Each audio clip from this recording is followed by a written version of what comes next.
অসমীয়া দৃষ্টি নিউজ চেনেললৈ ধন্যবাদ জ্ঞাপন কৰিছোঁ।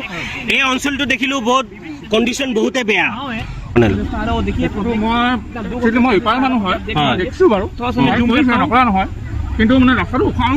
মই দেখিছোঁ ইয়াত হিন্দী ভাষাভাষী মানুহ, বিহাৰী হওক, মাৰোৱাৰী হওক, সকলো সম্প্ৰদায় জাতি জনগোষ্ঠীৰ মানুহ আগবাঢ়ি কিনে আহি সহায় কৰি আছে সক্ৰিয়ভাৱে। কোনো নেতা, বিজেপিৰ নেতা বা কোনো বিজেপিৰ মানুহ, ডাঙৰ মানুহ যোনটো ইমান খৰচা কৰি ফুৰে নিজৰ সময়ত কনষ্টিটুৱেঞ্চিত, যেতিয়া ভোটৰ বেংক আহি পৰে, ভোট আহি পৰে, সেই ধৰণৰ সেই সক্ৰিয়তা আৰু সেই ধৰণৰ পইচা বিতৰণ হওক, সহায় সহযোগ মই নেদেখিলোঁ। আপুনি কি ক'ব বিচাৰে? হয়, সেইটো বিষয়ে ঠিকে কৈছে আপুনি, ঠিকে কৈছে।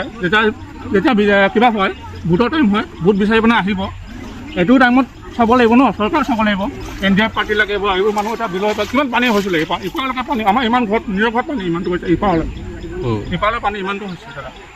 না দেখিছোঁ পানী পুৰা কঁকালৰ ওপৰলৈকে গৈছে। আৰু আপোনাৰ বেকহেণ্ডত মই চাই পাইছোঁ, আমাৰ কেমেৰামেনে দেখাই আছে যে পানী কিমান বেছি।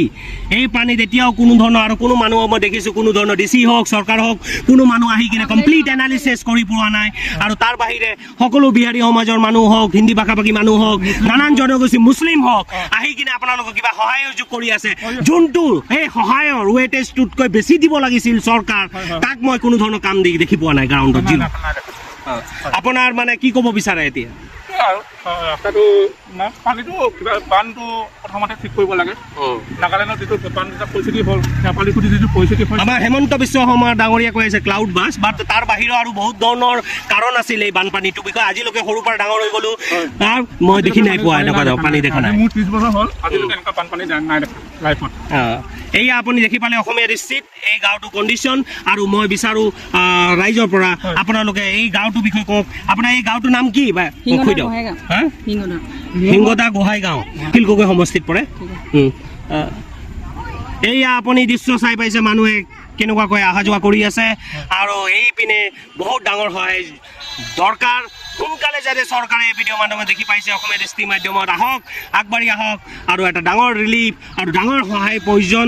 মানুহবোৰৰ ঘৰ শেষ, 30জনমান ফেমিলি ঘৰ শেষ।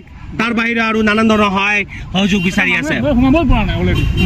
আন মানুহবোৰক যিমান ভিডিঅ' ক্ৰিয়েটাৰ, বিহাৰী সমাজ হওক, ভোজপুৰী সমাজ হওক, বঙালী হওক, আন সমাজৰ কমিউনিটি মানুহ ভাষাভাষী কি ক'ব বিচাৰে? এইবোৰকতো ভাষাভাষী একো নকৰোঁ দেই। মানুহবোৰক যিবোৰ আহিছে শদিয়াৰ পৰা, ধুবুৰীলৈ, গুৱাহাটী, বাহিৰৰ পৰা আহিছে, হুচন মচুন আহিছে, মুম্বাইৰ পৰা, সেইবোৰ আহিছে, সেইবোৰে সহায় কৰিছে। আমাৰ ইউটিউবাৰসকলে সহায় কৰিছে, বহুত ভাল লাগিছে।